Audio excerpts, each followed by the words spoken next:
In this clip, comedian Bill Bailey explains why he nearly quit comedy for telesales. Please subscribe, I do comedy and celebrity interviews, and hit the bell to find out when I release new videos. And that bug that he mentioned, I think it nearly wore off at one point, didn't it? In was it The Fringe in '94? He did a show and one person turned up and it was just one comedian. Yes. And you were considering doing telesales. So what was it that made you not want to do that? Was it thought of like doing kitchens and selling kitchens to old women on the phone? Was that enough to keep you from doing that? Mainly kitchens, isn't it? Mainly kitchens. Yeah, accountancy books. Yeah, it was.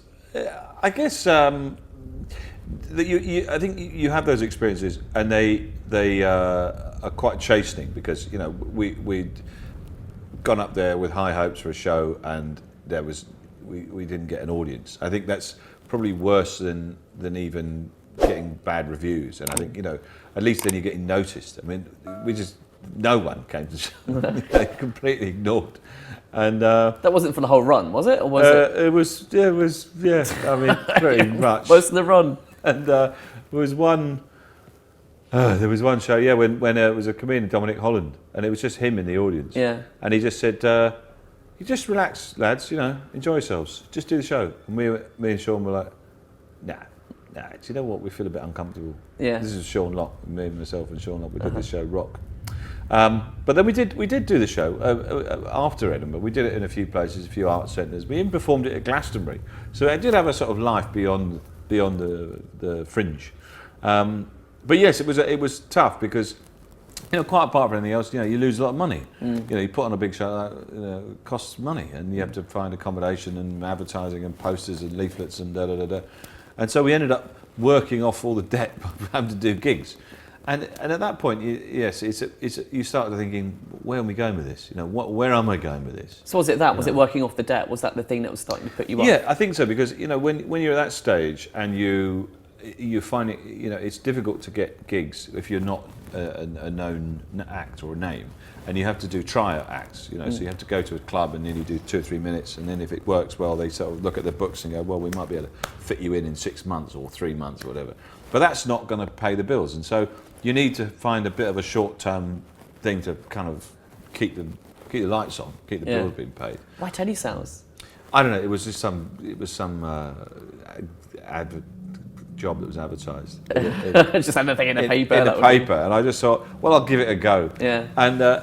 It was utterly surreal, like some strange being in a play, like one of those like Glen Ross or something, where they sort of people are encouraged to just sell, and then if they make a sale, they ring a bell. Oh, did you actually do a shift? Did you actually do some telesales work? Yeah. Oh, right. And what was it you're selling? I was selling. It was a completely unrecognisable, unsellable, tedious publication, the International Development Review, a management review or something. It was just so dense and so arcane. This thing was only sold to company directors and things like that, and it was just impossible to enthuse about anything because it was so tedious. And you try, I'm interested in this, and you feel yourself like dying, right? Dying, yeah. Of boredom, just saying the words. Eventually, I think I sold a half page to a bewildered Portuguese hotelier.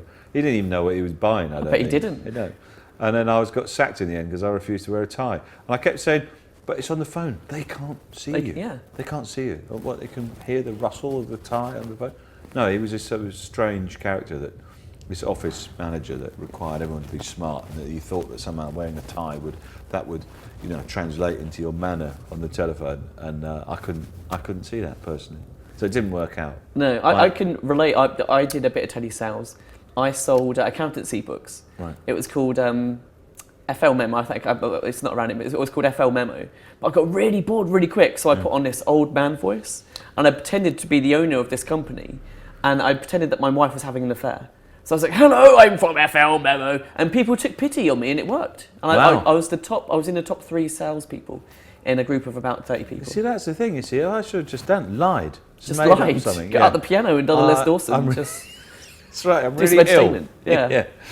I remember that they gave you this form, and it was like, a kind of script that you had to stick to, and all these different answers, you then would send you off in a different direction. So it's like, are you interested in advertising? Yes. Oh, we go that way. Like No. an adventure book we go that from the way. 80s. Yeah, one that's of it. those, yeah. Turn And- to page 52. It turns to 52, and they go, no. Oh, you are interested? Okay.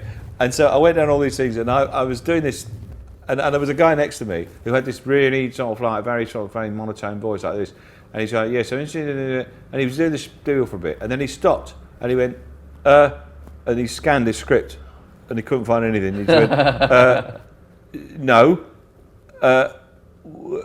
what? And then he hung up, and he looked quite sort of shaken by it, and I said, what happened there? And he just went, oh, I was in the middle of the script, and then somebody said, excuse me, is this a robot?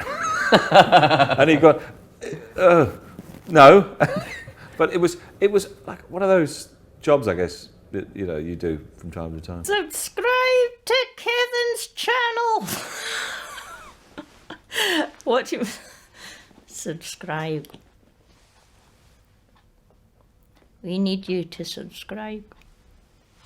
You don't. No, we don't. He does.